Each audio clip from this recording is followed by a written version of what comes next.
Diduga akibat korsleting arus pendek listrik satu unit bangunan kios sembako yang ada di Pasar Lirung milik dari Abdul Hafid ludes hangus terbakar dilalap si jago merah pada Kamis malam.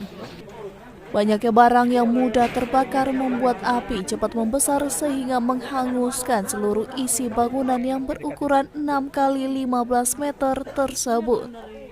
Warga sekitar dengan menggunakan alat seadanya tak kurang dari 2 jam, api pun berhasil dipadamkan dan tak merembet ke bangunan lain yang ada di sekitarnya.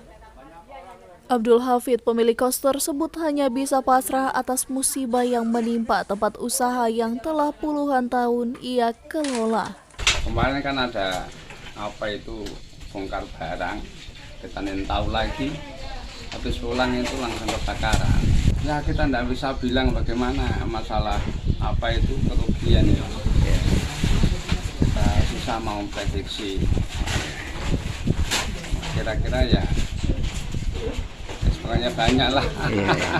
Tak ada korban jiwa dalam peristiwa naas ini, namun kerugian atas kejadian kebakaran tersebut ditaksir hingga ratusan juta rupiah. Dari Talaut, Alfred Tumanung melaporkan untuk Kawanua TV.